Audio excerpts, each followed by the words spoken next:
Hello দর্শক, সবাইকে প্রীতি ও শুভেচ্ছা আমন্ত্রণ জানাচ্ছি টাইম টেলিভিশনের প্রতিদিনের নিয়মিত অনুষ্ঠান টাইম এক্সক্লুসিভে। অনেকদিন পর আপনাদের মুখোমুখি হলাম, ক্ষমা করবেন। প্রচণ্ড ঠান্ডা আজকে, বেশ গত কয়েক সপ্তাহ জুড়েই ঠান্ডা এবং আগামী 2-3 দিনেও ঠান্ডা থাকবে। নাজমুল ভাই ভালো বলতে পারবেন, খোঁজখবর উনি বেশি রাখেন, এবং এই ঠান্ডার কারণে আমার একটু গলাটা বসে গেছে, আমাকে মাফ করবেন। এটা নিয়ে আমরা যেখানে আছি ভালো থাকুন, সবাই ভালো থাকবেন সেই প্রত্যাশা করছি। এবং পাশাপাশি একটু স্মরণ করে দিতে শুরুতে, বিশেষ করে নিউ ইয়র্কে আমরা যারা আমাদের বয়োজ্যেষ্ঠ আমাদের সাথে থাকেন, আমাদের বাবা মা এবং প্লাস আমাদের শিশু সন্তান, কিশোর কিশোরী যারা রয়েছে, তাদের ব্যাপারে সবাই একটু সতর্ক দৃষ্টি রাখবেন। প্রচণ্ড ঠান্ডার কারণে ঠান্ডাজনিত অসুখ বিসুখ বেড়ে গেছে, ভাইরাস জনিত অসুখ বিসুখ দেখা দিয়েছে। এই বিষয়ে একটু সতর্ক থাকবেন সেই প্রত্যাশা রাখছি। আমরা আজকে যে বিষয়গুলো নিয়ে কথা বলবো তার মধ্যে থাকছে নিউজ আপডেট তো থাকবেই, এবং সেই সাথে বাংলাদেশের জাতীয় নির্বাচন নিয়ে দেশে প্রবাসে বেশ ব্যাপক আগ্রহ আমরা দেখছি। নানান কথাবার্তা আমরা শুনছি, মিশ্র পত্রিকাও লক্ষ্য করছি। সেই বিষয়টা একটু আমাদের আলোচকদের কাছ থেকে আমরা জানার চেষ্টা করব। আমরা জানি যে 12ই ফেব্রুয়ারি নির্বাচন হবে, এবং সেই সাথে নিউ ইয়র্ক সিটির স্পেশালি নিউ ইয়র্ক সিটির রাজনীতির মূলধারা রাজনীতি যেটা, সেই রাজনীতি এবং আমাদের কমিউনিটির ক্ষমতায়ন কোন দিকে যাচ্ছে, কতদূর আমরা এগোতে পারলাম, সে বিষয়টা একটু আলোচনার চেষ্টা করব। পাশাপাশি কৃত্রিম বুদ্ধিমত্তা নিয়ে একটু আমরা কথা বলবো, আরও অন্যান্য প্রসঙ্গ থাকবে। আজকে অতিথিদের মধ্যে রয়েছেন মোর্শেদ আলম, আমাদের মূলধারা রাজনীতিবিদ, থাকবেন করিম চৌধুরী, ইব্রাহিম চৌধুরী খোকন, সোহেল ইফতেখার, আরাফ আলম, এবং বরাবরের মতো সাপ্তাহিক পরিচয় সম্পাদক জনাব নাজমুল হাসান, তিনি তো থাকছেনই। যাই হোক, কথা আর বাড়াবো না, যাবো বরাবরের মতোই জনাব নাজমুল হাসানের কাছে। তার কাছ থেকে যাবো নিউজ আপডেট। জনাব নাজমুল ভাই, আপনাকে স্বাগত, অনেকদিন পর, আশা করি ভালো আছেন। অনেকদিন পর তো আপনি, আমি না তো। না না, সেটাই বলছিলাম। না, এটা তো অনেকে মনে করতে পারে যে আমারই অনেকদিন পরে আসলাম। Thank you. আপনি বলবেন যে আমি অনেকদিন পরে আসলাম, সেটা আগেই বলছি, বাট আপনার সাথে অনেকদিন পরে। আবার বলার দরকার আছে? আপনি যখন আমাকে উদ্দেশ্য করে বলছেন অনেকদিন পর, তার মানে আমি অনেকদিন পর আসলাম আর এনিওয়ে। দর্শক জানে। Thank you. হ্যাঁ, ধন্যবাদ আপনাকে। তারপরও কি কারণে যে আপনি আজকে আসছেন সেটা আমি বুঝতে পারছি না। যাই হোক, এনিওয়ে, শুক্রবার, আজকে জানুয়ারি মাসের 16 তারিখ। ঠান্ডার কথা তো বলেছেন প্রচন্ড, তবে ঠান্ডা যদি কেউ আলাস্কা না গিয়ে থাকেন কখনো, সেই আলাস্কার শীত কিন্তু নিউ ইয়র্কে আসছে আগামী সপ্তাহে। সেই বিষয়ে আমি একটু পরে বলছি। যেটাকে বলা আর্কটিক ঠান্ডা, সেই শীতটি আগামী সপ্তাহে নিউ ইয়র্কে আসবে। আগমনধ্বনি ধীরে ধীরে বাজতে শুরু করেছে, বাট একটু পরে আমি আরো বিস্তারিত জানাবো আপনাদের। তবে আজকে যে মূল বিষয়টি হচ্ছে যে যুক্তরাষ্ট্র সরকারের সবচেয়ে এ পর্যন্ত সবচেয়ে উচ্চপদস্থ সরকারি কর্মকর্তা, যিনি মন্ত্রী পর্যায়ের অবশ্যই, ক্যাবিনেট র্যাঙ্কিং প্রেসিডেন্ট ট্রাম্পের সিআইএ ডিরেক্টর জন র্যাডক্লিফ, আজ ভেনিজুয়েলার ক্যারাকাসে গিয়েছিলেন। এবং ক্যারাকাসে তিনি সেখানকার যে ভেনিজুয়েলার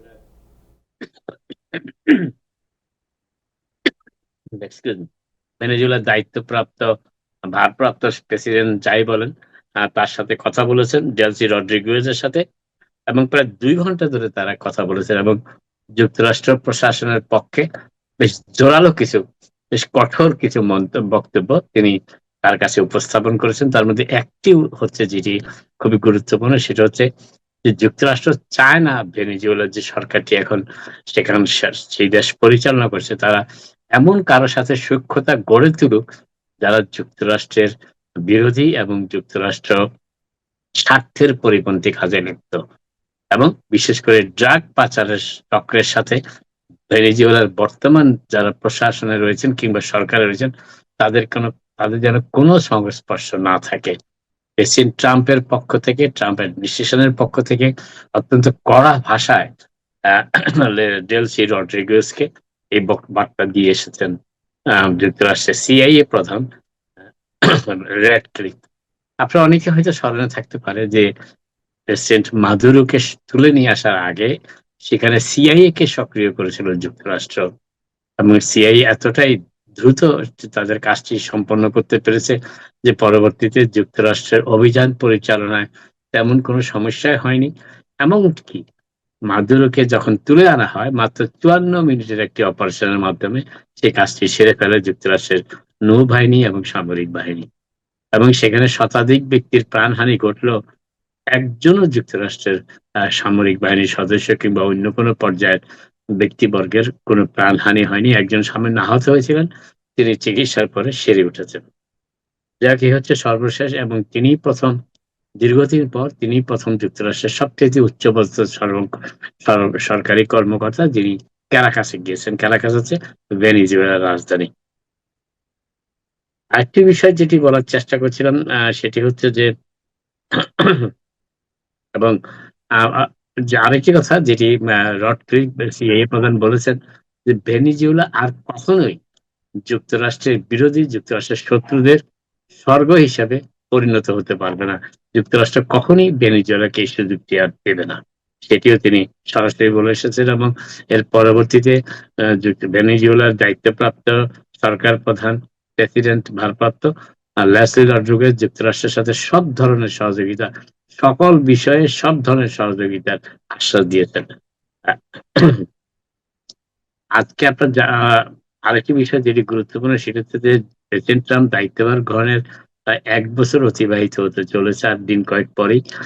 তবে এই গত 1 বছরে যুক্তরাষ্ট্রের সবচেয়ে যে আলোচিত যে কাজটি প্রেসিডেন্ট করেছেন তার মধ্যে দুটি আলোচিত বিষয়ের মধ্যে একটি হচ্ছে ট্যারিফ আরোপ এবং আরেকটি হচ্ছে আইসের অপারেশন, অর্থাৎ ডিপোর্টেশন প্রক্রিয়াকে সক্রিয় করা এবং অত্যন্ত জোরদার করা। এবং এই জোরদার করার কাজে প্রেসিডেন্ট ট্রাম্প আরো একটি কাজ করেছেন, সেটি হচ্ছে যে তিনি একটি বিগ বিউটিফুল বিল পাশ করিয়েছিলেন মাস কয়েক আগে, এবং সেই বিলে এই আইস এনফোর্সমেন্ট অর্থাৎ ইমিগ্রেশন কাস্টম এনফোর্সমেন্ট অর্থাৎ ইমিগ্রেশন আইন কার্যকর করার জন্য, এবং সেই কার্যকর করার একটি পর্ব হচ্ছে ডিপোর্টেশন প্রক্রিয়া। সেই ডিপোর্টেশন প্রক্রিয়া এবং ইমিগ্রেশন আইনকে সচল এবং কার্যকর করার জন্য $75 বিলিয়ন অতিরিক্ত বরাদ্দ তিনি পাশ করিয়ে নিয়েছিলেন। এবং তারই ফলস্বরূপ দেখা যাচ্ছে যে যুক্তরাষ্ট্রে বর্তমানে 1 লক্ষ অভিবাসীকে গ্রেপ্তার করে আটক রাখা যায়, অর্থাৎ 1 লক্ষ বেডের ডিটেনশন সেন্টার রয়েছে সমগ্র যুক্তরাষ্ট্র জুড়ে। এবং আজকে যে তথ্যটি পাওয়া গেছে তাতে দেখা যাচ্ছে যুক্তরাষ্ট্রে গত 3 দশকের ইতিহাসে সবচেয়ে বেশি অভিবাসী বর্তমানে আটক অবস্থায় রয়েছেন, এবং তাদের সংখ্যা 73,000। এই মুহূর্তে বৃহস্পতিবার সকাল পর্যন্ত যুক্তরাষ্ট্রের 73,000 অভিবাসী যুক্তরাষ্ট্রের বিভিন্ন ডিটেনশন সেন্টারে আটক রয়েছেন। এবং যদিও যুক্তরাষ্ট্র এই মুহূর্তে 1 লক্ষ ইমিগ্রেশন আইন ভঙ্গকারী ব্যক্তিকে ডিটেনশন সেন্টারে রাখার যোগ্যতা অর্জন করেছে। প্রাইভেট জেল সিস্টেম নির্মাণের মাধ্যমে, যে কথাটা একটু আগে বললাম, $75 বিলিয়ন বাজেট রাখা হয়েছে শুধুমাত্র এই ডিপোর্টেশন প্রক্রিয়াকে সক্রিয় করার জন্য এবং জোরদার করার জন্য। এবং এবং গত 23 বছরের ইতিহাসে এটি সবচেয়ে বেশি। 23 বছর ধরেই আইস কার্যক্রম পরিচালিত হচ্ছে, এবং এই 23 বছরে সবচেয়ে বেশি সংখ্যক অভিবাসী আটকা রয়েছেন যুক্তরাষ্ট্রের বিভিন্ন ডিটেনশন সেন্টারে। হোমল্যান্ড সিকিউরিটি তথ্য উদ্ধৃত করে সিবিএস নিউজ আজ এই তথ্যটি দিয়েছে। আরেকটি বিষয় যা বলা হচ্ছে যে এবং গত যে বিষয়টা সেটা হচ্ছে যে এর আগে সাধারণত গড়পড়তায় সবচেয়ে বেশি আটক ছিলেন 45,000-এর মতো মানুষ, কিন্তু এই বছর সেটি গিয়ে দাঁড়িয়েছে 73,000-এ। এবং এর মধ্যে তারা এই 73,000-এর মধ্যে 67,000 হচ্ছে সিঙ্গেল, অর্থাৎ তারা একাই ডিটেনশন সেন্টারে আটক রয়েছেন। বাকি 6,000 হচ্ছে সন্তান সন্ততি এবং পরিবার পরিজন সহ, যাদের যুক্তরাষ্ট্রে বৈধভাবে বসবাসের কোনো অধিকার নেই, আর তাদের কাগজপত্র নেই, কিংবা তারা কোনো না কোনো অপরাধের সাথে সংশ্লিষ্ট থাকায় গ্রেপ্তার হয়েছেন, অভিবাসী হিসাবে যুক্তরাষ্ট্রে এসেছিলেন এবং তারা গ্রেপ্তার হয়ে আটক রয়েছেন ইমিগ্রেশনের কাছে। এই ধরনের মানুষের সংখ্যা প্রায় 6,000। সব মিলিয়ে 73,000-এর মতন আটক রয়েছেন বৃহস্পতিবার সকাল পর্যন্ত। এবং যেটি এবং তারা যে দেখা যাচ্ছে যে এই 73,000-এর মধ্যে 34,000 অর্থাৎ 47% বিরুদ্ধে কোনো না কোনো ক্রিমিনাল অপরাধের অভিযোগ রয়েছে, এবং তাদের বিরুদ্ধে ক্রিমিনাল চার্জ রয়েছে এবং তাদের সেটি হচ্ছে যে এই ক্রিমিনাল রেকর্ডের মধ্যে রয়েছে ফেলনি রয়েছে, তারপরে অন্যান্য গুরুতর অপরাধ রয়েছে, মিসডিমিনার রয়েছে এবং ইমিগ্রেশন সংক্রান্ত বিভিন্ন ভায়োলেশন রয়েছে। এই হচ্ছে সর্বশেষ যে ডিটেনশনের তথ্যটি আপনাদের জানালাম। আরেকটা বিষয় সেটা বলেছে যে প্রায় এই গত আহ আরেকটি তথ্য সেটা হচ্ছে যে এই 70% যারা আইস কর্তৃক গ্রেপ্তার হয়েছে ট্রাম্প প্রশাসনের দ্বিতীয় মেয়াদে তাদের তাদের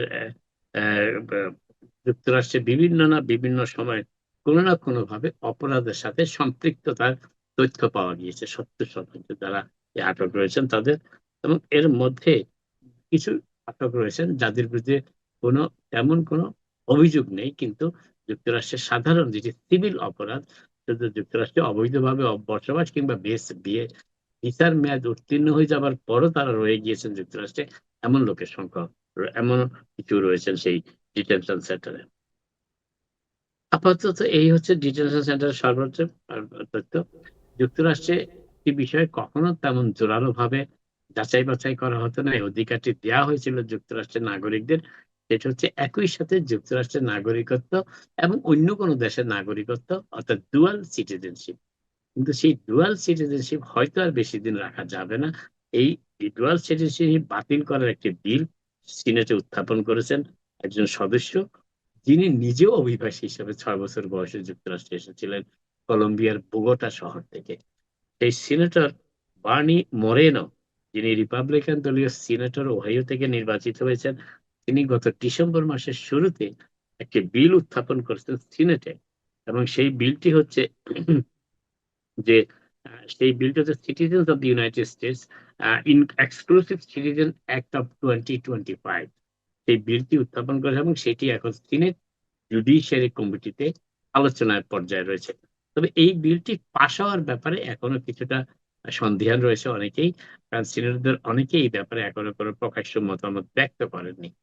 তবে এই এই বিল পাশ হলে যুক্তরাষ্ট্রের যারা নাগরিক, তারা যদি অন্য কোনো দেশের নাগরিকত্ব গ্রহণ করে থাকেন, তবে 1 বছরের মধ্যে বিল পাশ হওয়ার দিন থেকে, অর্থাৎ যদি বিলটি পাশ হয় এবং প্রেসিডেন্ট ট্রাম্প যদি তাদের স্বাক্ষর করেন, তাহলে সেই স্বাক্ষরের দিন থেকে 1 বছরের মধ্যে যারা যুক্তরাষ্ট্রের নাগরিক রয়েছেন, তাদের দ্বিতীয় কোনো নাগরিকত্ব অন্য দেশে থাকলে সেটি লিখিতভাবে প্রত্যাহার করতে হবে। আর নতুবা তারা যদি সেই নাগরিকত্ব ধরে রাখতে চান, তাহলে যুক্তরাষ্ট্রের নাগরিকত্ব ত্যাগ করতে হবে। অর্থাৎ দুটোর মধ্যে কোনো একটি তাদের বেছে নিতে হবে। আরেকটি বিষয় হচ্ছে এই হচ্ছে বিষয়, আর যারা ভবিষ্যতে নাগরিকত্ব গ্রহণ করার সময়, যুক্তরাষ্ট্রের নাগরিকত্বের সময় তাদের প্রকাশ্যে স্বীকৃতি পত্র দিতে হবে যে তারা একই সাথে অন্য কোনো দেশের নাগরিকত্ব আর গ্রহণ করবেন না। যে সিনেট জুডিশিয়ারি কমিটিতে রয়েছে, এবং এটি পাশ হওয়ার ব্যাপারে এখনো যদিও সন্দিহান অবস্থা, তা অনেক সিনেটরই এখনো বক্তব্য প্রকাশ করেনি এই বিলের ব্যাপারে। তবে এই বিলটি বেশ আলোচনার পর্যায়ে এসেছে সিনেট জুডিশিয়ারি কমিটিতে। যুক্তরাষ্ট্রের বিভিন্ন অঞ্চলে, বিভিন্ন স্টেটে আইস অর্থাৎ ইমিগ্রেশন এবং কাস্টম এনফোর্সমেন্টের যে অভিযান চলছে, সেই অভিযানে অনেকেরই নাভিশ্বাস উঠেছে অভিবাসীদের, এবং বেশ কয়েকটি শহরে এই আইস অভিযানের বিরুদ্ধে বিক্ষোভ অব্যাহত রয়েছে। বিশেষ করে মিনেসোটায় একজন যুক্তরাষ্ট্রের নাগরিকের হত্যাকাণ্ডের পর আইস অফিসার কর্তৃক যে এই বিক্ষোভ যুক্তরাষ্ট্রের বিভিন্ন অঞ্চলে ছড়িয়ে পড়লেও মিনেসোটা মিনিয়াপলিস শহরে এর তীব্রতা বেশ চরমে।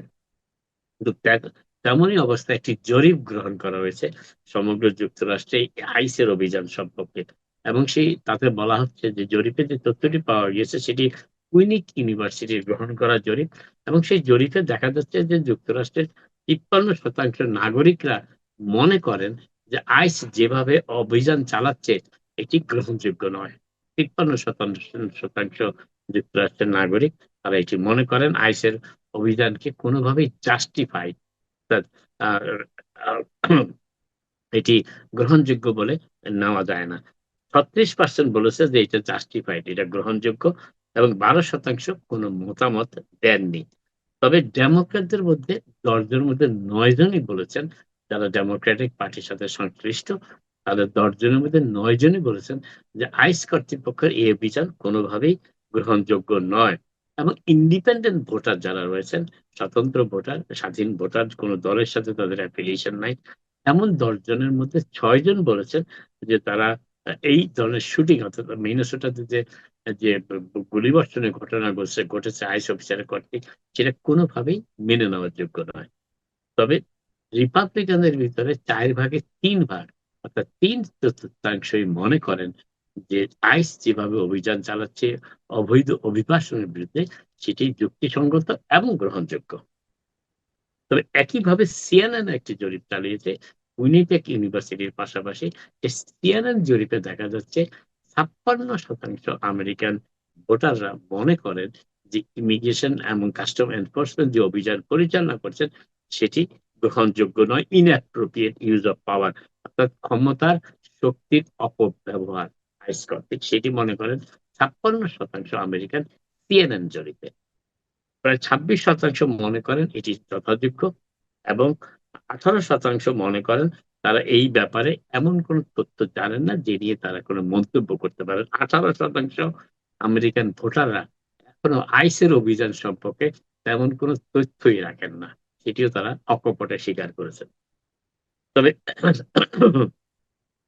তারা বলেছেন যে এর মধ্যে সিএনএন জরিপের 51% অংশগ্রহণকারীরা বলেছেন আইস যেভাবে মিনেসোটাতে গুলি চালিয়েছে তাতে মনে হচ্ছে যে ভবিষ্যতে এটি আরো বড় সংকটের সৃষ্টি করতে পারে। তবে সিএনএন পোল 51%কে আরো পেয়েছে যে আহ, যে যে আইসের অভিযানের মাধ্যমে যদিও নিরাপত্তা বৃদ্ধির অজুহাতে এই অভিযানগুলো পরিচালনা করা হচ্ছে, কিন্তু সিএনএন এর জরিপে 51% মনে করেন যে এতে এতে নিরাপত্তা বাড়ছে না, বরং আশঙ্কা বেড়ে যাচ্ছে, উদ্বেগ বেড়ে যাচ্ছে। আহ, তবে প্রেসিডেন্ট ট্রাম্পের যেভাবে এই আইস এবং ইমিগ্রেশন অভিযান পরিচালনা করছেন, ডিপার্টমেন্ট হোমল্যান্ড সিকিউরিটি যেভাবে পরিচালনা করছেন, এবং ক্রিস্টি নঈম যিনি ডিপার্টমেন্ট হোমল্যান্ড সিকিউরিটি, তার আহ, কর্মকাণ্ড সম্পর্ক জরিপে জরিপ নেওয়া হয়েছে। এবং টুইনিপেক ইউনিভার্সিটির জরিপে বলা হচ্ছে যে আইস যেভাবে ইমিগ্রেশন আইন কার্যকর করছে এটি সমর্থন করেন না 57% আমেরিকান, 40% আমেরিকান এটি সমর্থন করেন। এবং এবং আরেকটি বিষয় যেটি দেখা যাচ্ছে সেটি হচ্ছে যে রিপাবলিকানদের প্রায় সবাই এই আইসের অভিযানকে সমর্থন করেন, সেটিও দেখা গিয়েছে। এবং এবং যারা দেখা যাচ্ছে 52% মানুষ অবশ্য মনে করেন যে প্রেসিডেন্ট ট্রাম্প যেভাবে ডিপোর্টেশন প্রক্রিয়াকে কার্যকর করেছেন তাতে তাতে যুক্তরাষ্ট্রে যারা অবৈধভাবে বসবাস করছেন তাদের বিরুদ্ধে বেশ কড়া অভিযান নেওয়া হয়েছে, যেটির প্রয়োজন ছিল না তেমন।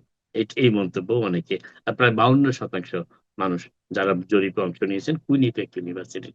নিউ ইয়র্ক সিটির নতুন কন্ট্রোলার হিসাবে যিনি দায়িত্বভার গ্রহণ করেছেন গত 1 জানুয়ারি, সেই কন্ট্রোলার লিভাইন বলেছেন, লিভাইন বলেছেন যে নিউ ইয়র্ক সিটির আর্থিক অবস্থা খুবই খারাপ দিকে যাচ্ছে। তার কারণ বাজেট ঘাটতি প্রায় প্রথম বছরে 12.6 বিলিয়ন 2 বছরের বাজেটে, এবং এবং যারা বলেছেন যে 2.18 বিলিয়ন বাজেট হবে এই বছরে, এবং আগামী বছরে সেটি গিয়ে দাঁড়াবে $10.4 বিলিয়ন।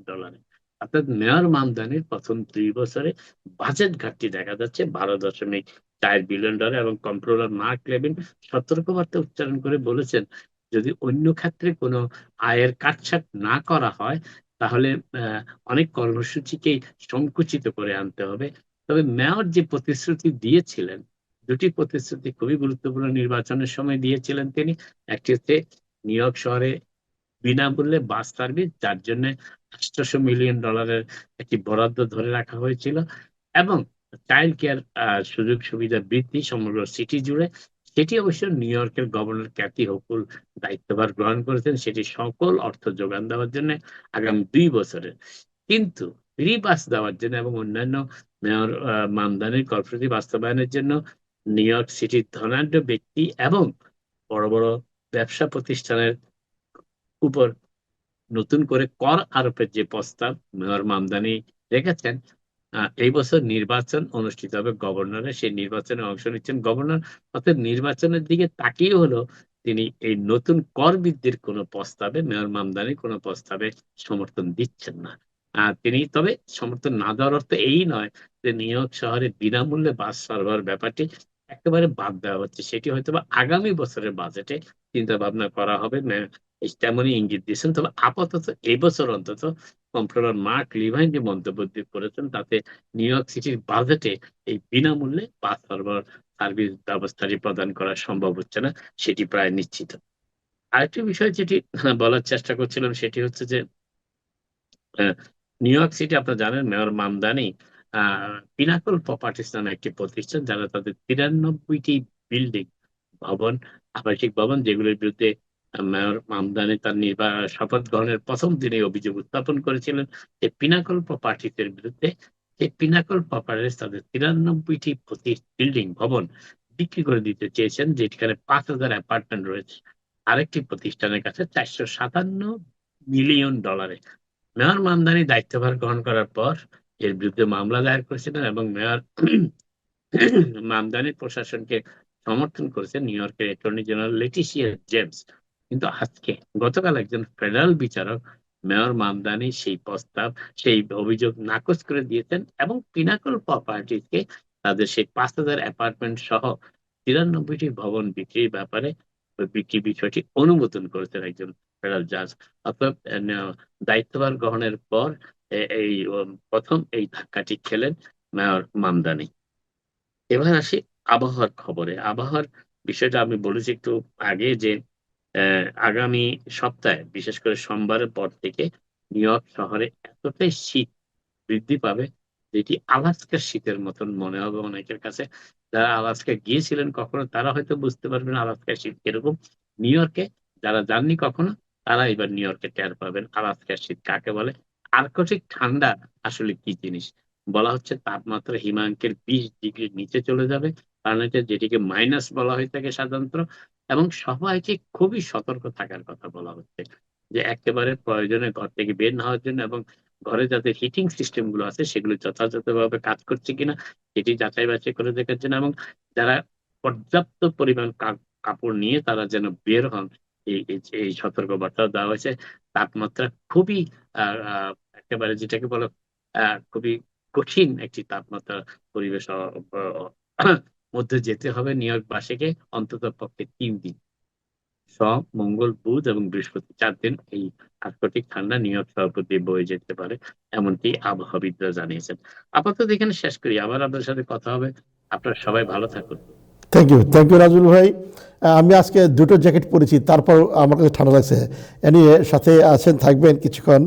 ইতিমধ্যে জনাব আবু তাহের আমাদের সাথে যোগ দিয়েছেন, ইব্রাহিম ভাই তো রয়েছেন, সেই সাথে আমাদের প্রেস মিনিস্টার ওয়াশিংটনে যিনি আছেন গোলাম মুর্তজা ভাই তিনি যোগ দিয়েছেন, এসএলের প্রেসিডেন্ট নবনির্বাচিত প্রেসিডেন্ট করিম চৌধুরী ভাই যোগ দিয়েছেন, আনাফ আলম আমাদের তরুণ ইয়াং জেনারেশনের যে নেতৃত্ব দিচ্ছেন ডেমোক্র্যাট ক্লাবের তিনি যোগ দিয়েছেন। বাট নাজুল একটা বিষয় যেটা আপনি বলছিলেন যে আমাদের প্রেসিডেন্ট ডোনাল্ড ট্রাম্পের 1 বছরের মধ্যে আপনার ট্যারিফের যে বিষয়টা এটা খুব আলোচিত বিষয় এবং পাশাপাশি অভিবাসন নীতিটাও খুব আলোচিত থাকবে। বাট আজকের একটা খবর ছিল যে গ্রিনল্যান্ডের ব্যাপারে যদি কোনো দেশ যদি সমর্থন না দেয় সেই সব দেশের উপরে আবার নতুন করে শুল্ক আরোপের চিন্তাভাবনা তিনি করছেন। কিছু বলবেন যে শুল্কটা উনি অস্ত্র হিসেবে ব্যবহার করছেন? ট্যারিফ তো প্রেসিডেন্ট ট্রাম্প অস্ত্র হিসেবে ব্যবহার করছে এবং তিনি অনেক ক্ষেত্রে কিছুটা সফল হয়েছে, এটি বলার অপেক্ষা রাখে না। তবে এখনো পর্যন্ত গ্রিনল্যান্ডের ব্যাপারটাতে ট্যারিফ কবে নাগাদ আরোপ করা হবে কি হারে 25% কথা বলা হচ্ছে, কিন্তু শেষ পর্যন্ত কি হবে বলা মুশকিল। তবে গ্রিনল্যান্ড প্রেসিডেন্ট ট্রাম্পের প্রয়োজন, যুক্তরাষ্ট্রে এটি প্রয়োজন এবং প্রেসিডেন্ট ট্রাম্প এটি কিনতে চাইছেন পুরো দ্বীপটি প্রথমে, গ্রিনল্যান্ডবাসী তাতে নারাজ এবং এই বিষয়টা মোটামুটি একটা স্পর্শকাতর বিষয় হিসেবে দেখা দিচ্ছে ইউরোপের জন্য বিশেষ করে। এবং প্রেসিডেন্ট ট্রাম্প বলেছেন যে যুক্তরাষ্ট্রের দখলে অর্থাৎ যুক্তরাষ্ট্রের হাতে যদি গ্রিনল্যান্ড চলে আসে সেটি নাটোর জন্য ভালো হবে, এমন মন্তব্য তিনি করেছেন। তবে নাটোর পক্ষ থেকে এই বিষয়ে কোনো প্রতিক্রিয়া এখনো দেখানো হয়নি। থ্যাংক ইউ সো মাচ নাজর ভাই। একটা জিনিস যেটা যে গ্রিনল্যান্ড আপনার যেটা বলা হচ্ছে, একদিকে অন্য প্রসঙ্গে একটু যাই, একদিকে বলছেন আপনি সত্য প্রকার কথা প্রসঙ্গে থাকলে অসুবিধা কি? একদিকে আইস, আমেরিকার প্রেসিডেন্ট আমেরিকারও ভালো দেখতেছেন, Sorry. ইউরোপেরও ভালো দেখতেছেন। আচ্ছা থ্যাংক ইউ। আচ্ছা আচ্ছা, পৃথিবী এখনো আছে এবং পৃথিবীর যে তার স্বাধীনতা, সমস্ত সার্বভৌমত্ব, পৃথিবীর মঙ্গল দেখভালের এটা দায়িত্ব যিনি গ্রহণ করলেন, আর তাকে কি ধন্যবাদ দেওয়া যায় না? আপনি দিয়ে দেন ধন্যবাদ আমাদের পক্ষ থেকে। হ্যাঁ, সবার জি। প্রতি দিয়ে দেন। আপনি ধন্যবাদ একবার না 100 বার দেন, আমাদের অসুবিধা নেই। বাট আপনি আমরা মানেন আর না মানেন, আপনি না মানেন আর না মানেন, আমাদের প্রেসিডেন্ট নিজেই দায়িত্ব যখন নিছেন, আপনার আমার আমি দেখভাল তো করার, আমি তো এবং অসুবিধা সারা করছি না। পৃথিবী। ওনার জি, কাছে এই এসে তো ব্যাপারে জি ওনার কাছে এই এসে ব্যাপারে তো আমাদের বিব্রত হওয়ার কিছু নাই।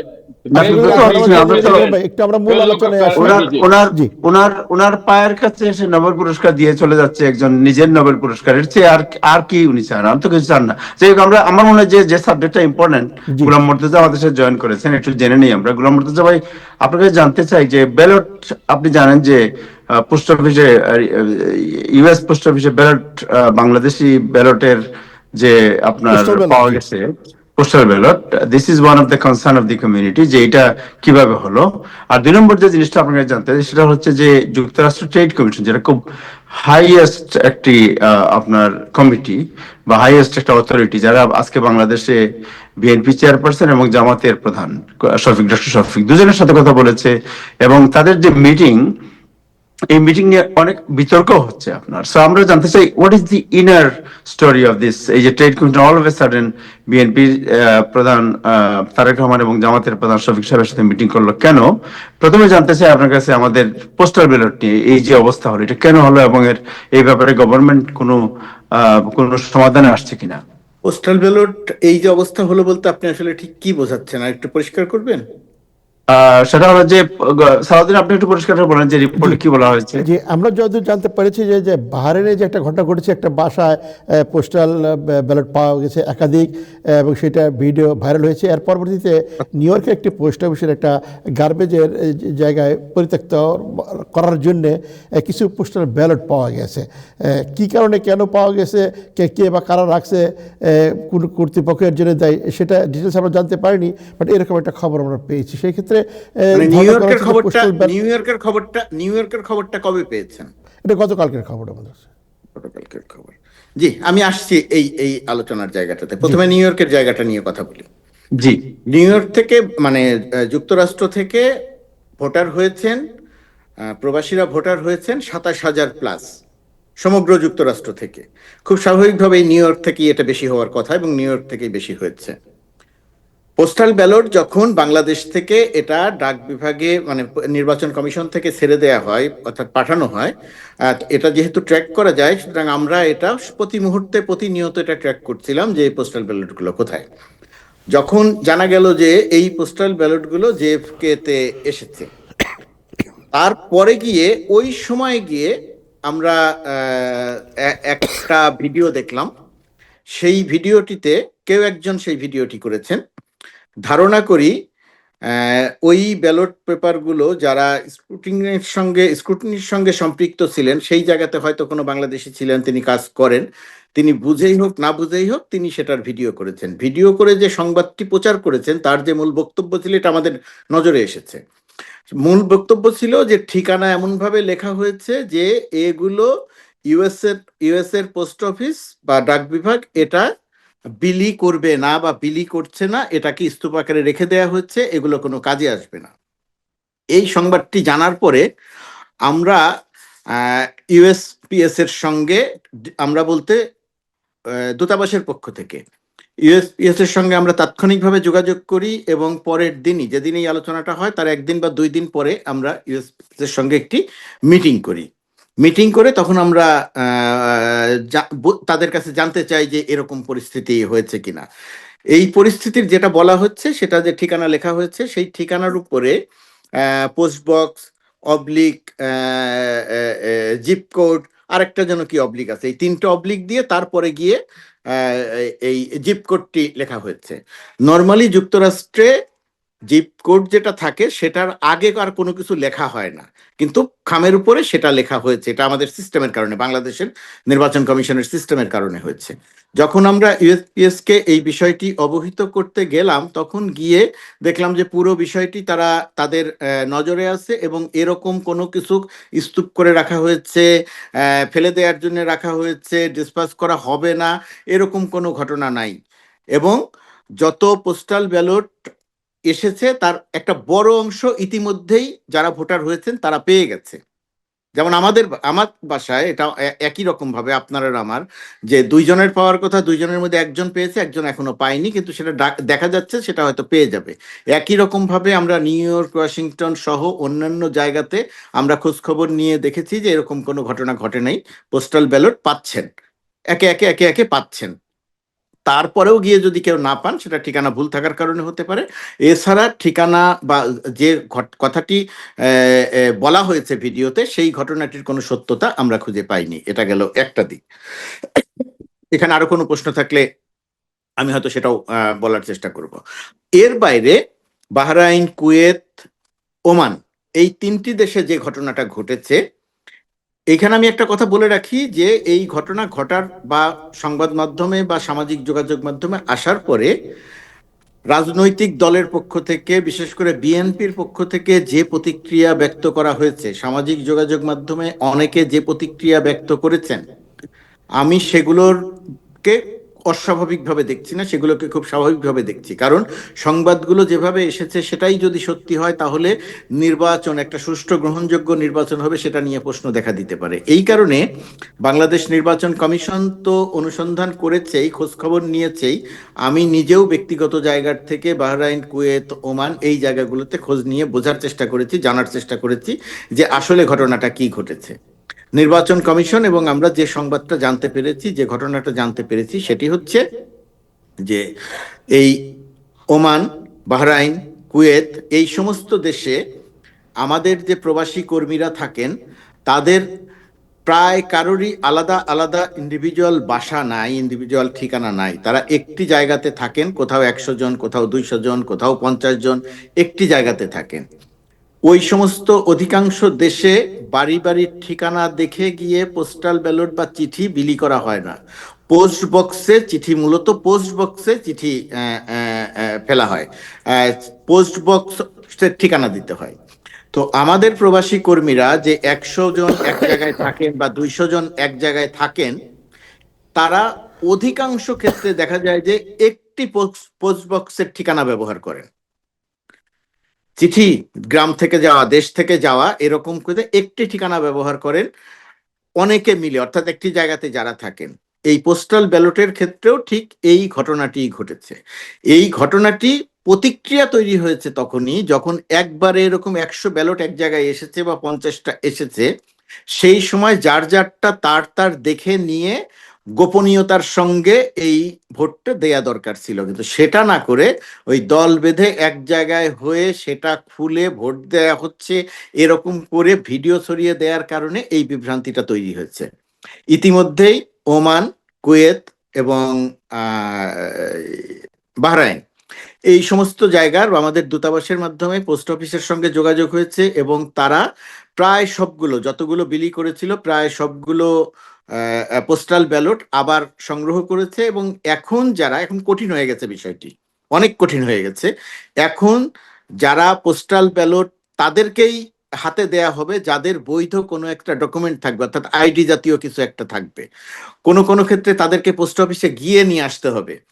এই কাজটা অনেক কঠিন হয়ে গেছে এই তিনটি দেশের ক্ষেত্রে। কিন্তু যে আতঙ্কটা ছড়িয়েছে যে এটা একটি রাজনৈতিক দল পুরো ব্যাপারটা তত্ত্বাবধান করছেন, একসঙ্গে করে ভোট দিচ্ছেন, নির্বাচনে এর একটা ইম্প্যাক্ট পড়বে, আমি খুব দায়িত্ব নিয়ে বলছি, এখন পর্যন্ত কোথাও সেই রকম আশঙ্কার কোনো সংবাদ দেখিনি বা সেরকম কোনো সংবাদ পাইনি। তবে এটা ঠিক যে যে ঘটনাটি ঘটেছে এবং তার পরিপ্রেক্ষিতে সামাজিক যোগাযোগ মাধ্যমে যে সংবাদ ছড়িয়ে পড়েছে এবং তার পরিপ্রেক্ষিতে রাজনৈতিক দলগুলোর যে শঙ্কা এবং যে প্রতিক্রিয়া, এটাকে আমি স্বাভাবিক হিসেবে দেখি। তো এটাকে স্বাভাবিক হিসেবে দেখেও আমি বলবো যে এখন পর্যন্ত এটা নিয়ে শঙ্কার এরকম কোনো ঘটনা ঘটেনি। এটা গেল একটি দিক। আরেকটা প্রশ্ন ছিল আপনার। ট্রেড ইউএস ট্রেড আপনার রিপ্রেজেন্টেটিভরা যে কথা বললেন, তারেক রহমান বিএনপি চেয়ারপারসন এবং জামাত প্রধান, সো এটা নিয়ে আপনি জানেন যে অনেক কথা হচ্ছে যে what is the reason all of a sudden যে তারা এই বিষয় নিয়ে কথা বলছেন এবং দুটি দলের সাথে। সো একটু ইনসাইড স্টোরি আমরা জানতে চাই। দেখেন, আমরা তো বাংলাদেশের মানুষ, আমরা রাজনীতির খবর সবসময় অনেক বেশি রাখার চেষ্টা করি। যে কোনো বিষয়ে আমাদের একটা মতামত থাকে, প্রতিক্রিয়া থাকে, এটা খারাপ না, এটা ভালো দিক। জি। কিন্তু বাংলাদেশ একটা পরিবর্তনের মধ্য দিয়ে যাচ্ছে। বাংলাদেশ একটা 16 বছরের ফ্যাসিস্ট শাসনের পরে এই 1.5 বছরের অন্তর্বর্তীকালীন সরকার এবং আগামী 1 মাসের মধ্যে একটি নির্বাচন অনুষ্ঠিত হতে যাচ্ছে, অর্থাৎ একটা গণতন্ত্রের পথে উত্তরণ করতে যাচ্ছে। সেরকম সময়ে বাংলাদেশের সঙ্গে সংশ্লিষ্ট প্রায় সবগুলো দেশ, গুরুত্বপূর্ণ দেশগুলো রাজনৈতিক দলের নেতাদের সঙ্গে মিটিং করছেন, রাজনৈতিক দলের নেতাদের সঙ্গে দেখা করছেন, তাদের রাষ্ট্রদূতরা গিয়ে দেখা করছেন। ভারতের রাষ্ট্রদূত তারেক রহমানের সাথে দেখা করছেন, ইউরোপীয় ইউনিয়ন দেখা করছেন, আরো অন্যান্য দেশের কর্মকর্তারা গিয়ে দেখা করছেন।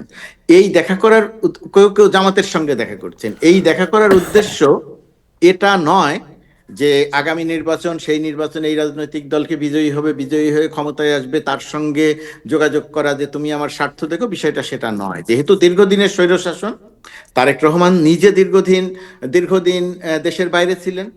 তার মা বাংলাদেশের সবচেয়ে জনপ্রিয় রাজনৈতিক নেতা বেগম খালেদা জিয়া সম্প্রতি পৃথিবী ছেড়ে চলে গেছেন। সেরকম একটা সময় তারেক রহমানের সঙ্গে অনেকেই দেখা করছেন। এই দেখা করার কোনোটাই হঠাৎ করে নয় এবং কোনোটাই খুব আলাদা বিশেষ কোনো তাৎপর্য নয়। তাৎপর্য হচ্ছে গণতান্ত্রিক উত্তরণের সময় পরে যেহেতু রাজনৈতিক দলগুলোই ক্ষমতায় আসবে নির্বাচনের মধ্য দিয়ে, তাদের সঙ্গে এক ধরনের হৃদ্যতাপূর্ণ সম্পর্ক আছে, সেটা বোঝানো 1 নাম্বার। বাট যুক্তরাষ্ট্রের সাথে বিষয়টি আরেকটু ব্যতিক্রম।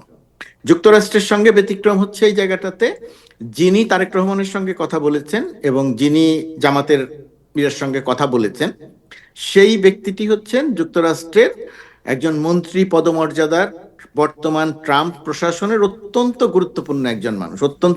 আমি শব্দটাতে অত্যন্ত ব্যবহার করলাম এই কারণে যে ট্যারিফ ইস্যু দিয়ে সারা পৃথিবীকে কাঁপিয়ে দিয়েছেন প্রেসিডেন্ট ডোনাল্ড ট্রাম্প, সেই ট্যারিফ ইস্যুর অন্যতম গুরুত্বপূর্ণ নীতি নির্ধারক ব্যক্তি হচ্ছেন জেমিসন গ্রিয়ার। এই ট্যারিফ ইস্যু নিয়ে যত আলোচনা হয়, সেই সমস্ত আলোচনার result Jamie Garrison to Donald Trump, এই দুইজনের আলোচনার ভিত্তিতে মোটামুটি ভাবে একটা সিদ্ধান্তে পৌঁছানো হয়। তো বাংলাদেশ এই জ্যামি গ্যারিসনের সঙ্গে এখন পর্যন্ত বাংলাদেশের এর আগে আমাদের বাণিজ্য উপদেষ্টা শেখ বশির দেখা করেছেন, মিটিং করেছেন, আমরা মিটিং করেছি। পৃথিবীর বহু দেশ এই মিটিং সময় চেয়ে পায়নি, কিন্তু বাংলাদেশ পেয়েছিল, সেই বাণিজ্য উপদেষ্টা পেয়েছিলেন। সম্প্রতি আমাদের নিরাপত্তা উপদেষ্টা তার সঙ্গে মিটিং করেছেন এবং বাংলাদেশের উপরে যে 20% শুল্ক আরোপ করা হয়েছে, এখন সেখান থেকে আরেকটু কমানোর অনুরোধ করা হয়েছে এবং জ্যামি গ্রিয়ার মোটামুটি নিশ্চিত করেছেন যে আরেকটু কমানো হবে। সেই রকম একটা সময়ে তারেক রহমানের সঙ্গে তিনি কথা বলেছেন, জামাতের সঙ্গে তিনি কথা বলেছেন। এই কথার তাৎপর্য হচ্ছে, যেহেতু বাংলাদেশ একটা গণতন্ত্রের উত্তরণের পথে যাচ্ছে, সেটা একটা কারণ। আরেকটা কারণ হচ্ছে, খুব অল্প সময়ের মধ্যে এই যে চুক্তিটি স্বাক্ষর হওয়ার কথা, সেই চুক্তিটি স্বাক্ষর হবে বাংলাদেশের সঙ্গে যুক্তরাষ্ট্রের। তো সেই চুক্তিতে কি আছে, কিভাবে আছে, খুব স্বাভাবিকভাবে যুক্তরাষ্ট্রের চাওয়া থাকবে, প্রত্যাশা থাকবে, নির্বাচিত সরকার এসে যেন এই ধারাতে চলে। বাংলাদেশ যুক্তরাষ্ট্রে এক্সপোর্ট করবে, যুক্তরাষ্ট্র থেকে কিনবে, যে সমস্ত চুক্তি হচ্ছে, যে সমস্ত চুক্তির বাইরে যে সমস্ত আলোচনা হচ্ছে, এই আলোচনাগুলো যাতে অব্যাহত থাকে, সেই ধরনের একটা সম্পর্ক স্বাভাবিকীকরণ অথবা হৃদ্যতাপূর্ণ সম্পর্ক তৈরি করা, অথবা আমরা এটা করছি তারা জানে কিনা, জামাত জানে কিনা, বিএনপি জানে কিনা, বা এটার সঙ্গে তাদের কোনো দ্বিমত আছে কিনা, এই সমস্ত বিষয়ে আলোচনা হয়েছে। এগুলো রাষ্ট্রাচারের খুবই স্বাভাবিক একটি প্রক্রিয়ার অংশ হিসেবে এই কাজগুলো হয়েছে। তা আমাদের একটা সমস্যা হচ্ছে, আমাদের যেহেতু পূর্বে যারা ক্ষমতায় ছিলেন তাদের সময় আমরা দেখেছি, আমরা যেহেতু যুক্তরাষ্ট্রে বা যুক্তরাষ্ট্রের দূতাবাস তো বহু আগে থেকে আছে, আমরা যেহেতু গুরুত্বপূর্ণ এখানকার প্রশাসনের অধিকাংশ সময় গুরুত্বপূর্ণ ব্যক্তিত্বদের কাছে পৌঁছতে পারি না। যেহেতু পৌঁছতে পারি না, আমরা এখন যেহেতু কিছুটা পারা যাচ্ছে, ডক্টর ইউনূসের ইমেজ এখানে কিছুটা কাজে লাগছে, যেহেতু পারা যাচ্ছে, এবং তারা যখন আমাদের রাজনীতিবিদদের সঙ্গে কথা বলেন, এটা আমাদের অনেকের চোখে একটু খটকা লাগে। হঠাৎ করে কেন, কি স্বার্থ, কি দিয়ে দিল, তারা কি চাইলো, ইত্যাদি ইত্যাদি আলোচনা করি। এই আলোচনাগুলো আমাদের এক ধরনের স্বভাবজাত, বাট এর মধ্যে আলাদা কোনো কিছু নাই, গোপনীয় কোনো কিছু নাই, আমি এটা আপনাকে নিশ্চিত করে বলতে পারি।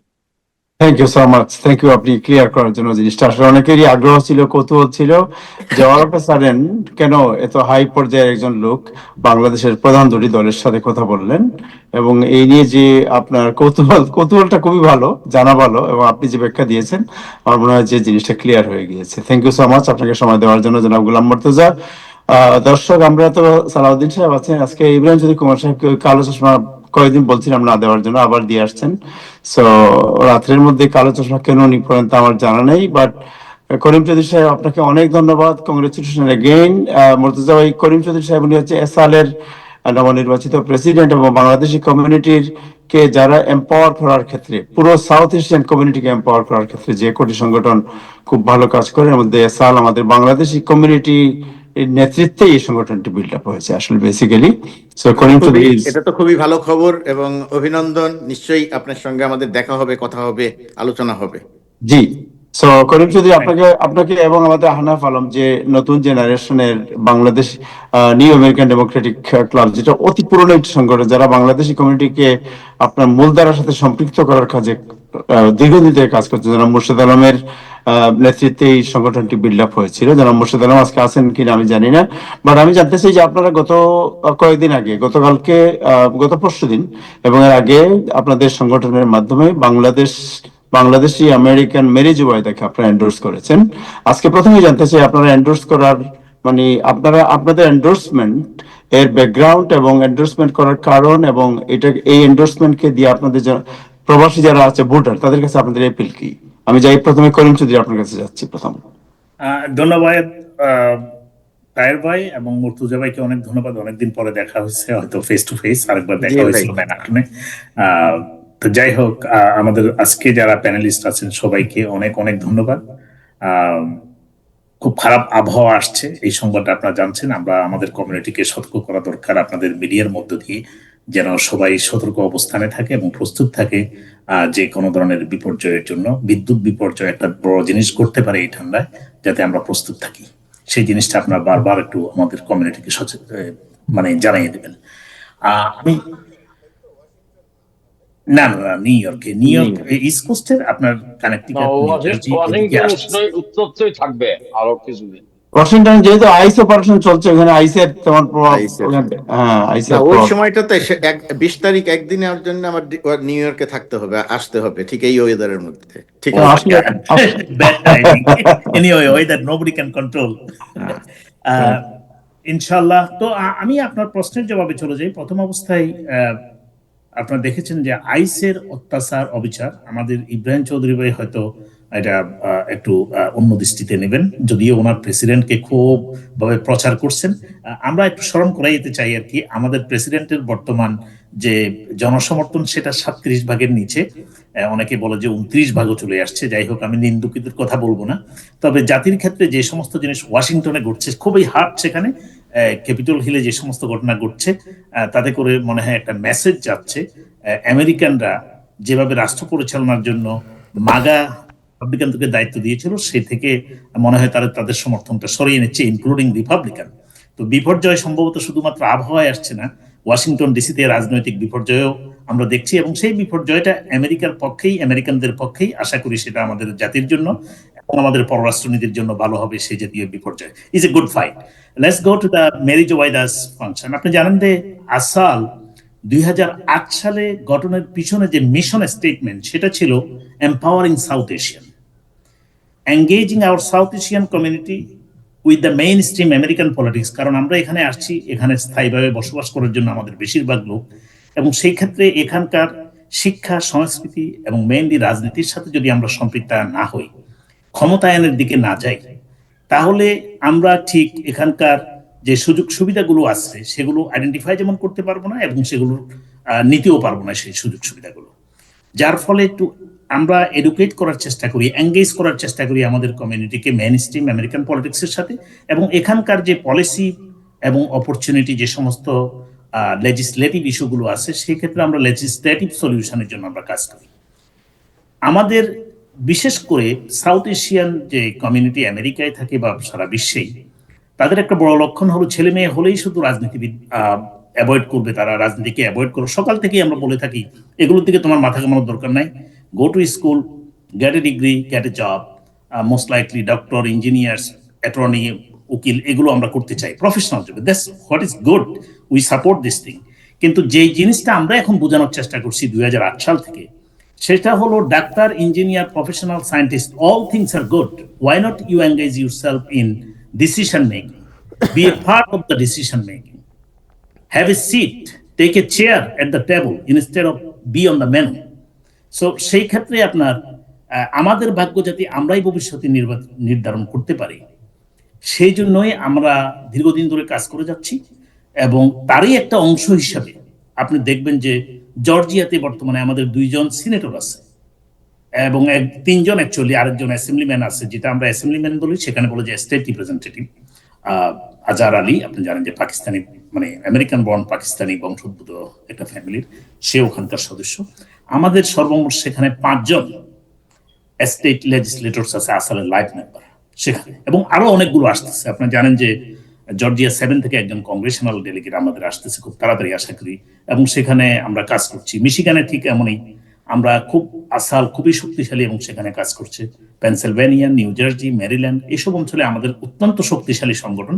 আমরা কাজ করছি লোকজনদেরকে মেইন স্ট্রিম আমেরিকান পলিটিক্সের সাথে সম্পৃক্তায়নের মধ্য দিয়ে, যাতে করে আমাদের লোকজনকে we can send our representative to the power houses so they can talk about our issues and they can protect and enhance our interest in American policy making.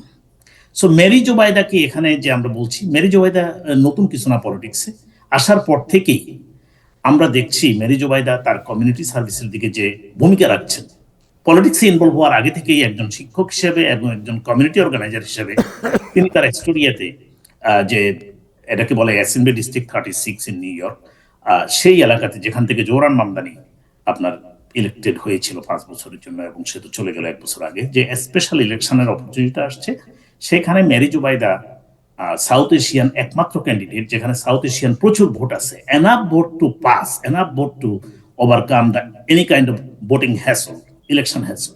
So আমাদের যেটা দরকার সেই ক্ষেত্রে হলো মেরি জোবাইদা একজন যোগ্য candidate, she has enough groundwork done and she has enough support in the community, এবং ডিস্ট্রিক্টের যে ভোটার রেশিও এবং সেই ক্ষেত্রে ইতিমধ্যেই তার যে সফলতা জনসংযোগের ক্ষেত্রে যেটা দেখিয়েছে, আমার মনে হয় আসাল took the right decision to endorse her. and আসালে আপনি জানেন যে আসাল ইতিমধ্যেই তার একটা ফান্ড রেজার প্রোগ্রাম করেছে এবং করবে, এবং সেখানে বেশ কিছু volunteers, I think 12 volunteers they allocated, and they will work every weekend and door knocking, reaching out to voters, and they will be a active part of this campaign. এবং আমরা মনে করি মেরি জোবাইদার মতো এরকম যাদেরকে আমরা সহযোগিতা করেছি অতীতে, তারা হয়তো সাউথ এশিয়ান না এখানকার, কিন্তু they are our coalition partner, they are our friend. এখন আমাদের এমন অবস্থানে গেছি আমরা সাউথ এশিয়ানরা, যেখান থেকে শুধু মেরি জোবাইদা না, নিউ ইয়র্কেই না, বিভিন্ন স্টেটে অনেক মেরি জোবাইদারা রেডি হয়েছেন। তারা আন্ডারস্ট্যান্ড করেন আমেরিকান পলিটিক্স এবং নীতি নির্ধারণীতে, আইন প্রণয়নের ক্ষেত্রে তাদের দক্ষতা বিভিন্ন ক্ষেত্রে ইতিমধ্যেই প্রমাণিত হয়েছে। এবং আমি মনে করি মেরি জোবাইদা এই স্পেশাল ইলেকশন যেটা হবে, আপনি জানেন যে সেই ক্ষেত্রে যদি আমরা সবাই মিলে কাজ করি, সাউথ এশিয়ানরা ঐক্যবদ্ধ থাকে এবং আমাদের কোয়ালিশন বিল্ড আপ করতে পারি ল্যাটিনোদের সাথে, এবং আমেরিকার যারা এখানকার যারা অ্যাস্টোরিয়া যারা মেজরিটি, আপনি জানেন যে এখানে বেশ করে মেডিটেরিয়ান কমিউনিটি আছে শক্তিশালী, তাদের সাথে আমরা যদি কোয়ালিশন বিল্ড আপ করতে পারি, it will be an easy game for us, and I wish her good luck. We will work continuously till the election night. Thank you Anaf Alam. আপনার কাছ থেকে শুনি, আপনি তো ডেমোক্রেটিক ক্লাব থেকে সেম ওয়েতে এন্ডোর্স করেছেন, what is your appeal to the community? আপনাদের কমিউনিটির প্রতি আপনাদের অ্যাপিল কি, মানে এন্ডোর্সমেন্টের ব্যাপারে? ধন্যবাদ আমাকে আমন্ত্রণ জানার জন্য।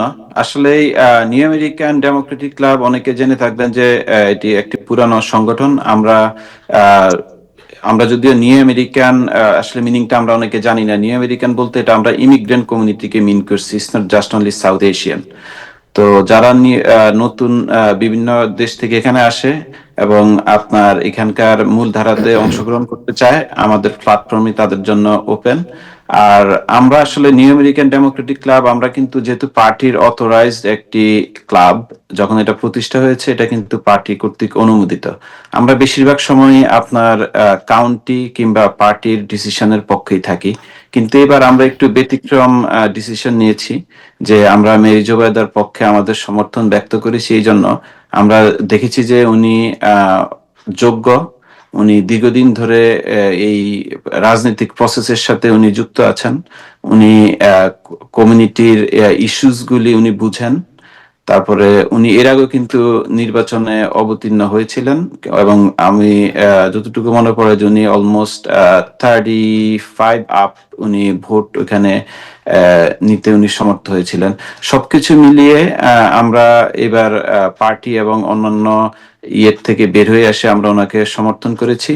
এবং আমাদের আবেদন থাকবে আমাদের কমিউনিটির যারা এখনো মেরি জুবাইদার পক্ষে অবস্থান নেননি, আমি বলবো যে এটি একটি সুযোগ। আমরা যদি একত্রিত হয়ে শুধু বাংলাদেশি না, এখানে সাউথ এশিয়ানদের সাথে এবং অন্যান্য কমিউনিটির সাথে আমাদের কোয়ালিশন বিল্ড করতে হবে। আমি দেখতে পাচ্ছি যে আমরা আসলে ক্যাম্পেইনটাকে যদি আমরা শুধু একেবারে বাংলাদেশিদের মধ্যে নিয়ে আসি, এটা কিন্তু ঠিক হবে না। কারণ হলো যে ওই যে ডিস্ট্রিক্টে শুধু আমরা বাংলাদেশিরাই থাকি না, এবং আমাদের অন্যান্য কমিউনিটির সাথে যেটা বললাম আমাদের ব্রিজ আমাদের মেক করতে হবে। তাহলে আমার মনে হয় আমরা সামনে যে নির্বাচন হবে জুনে প্রাইমারি, ওটাতে আমরা ভালো করতে পারবো।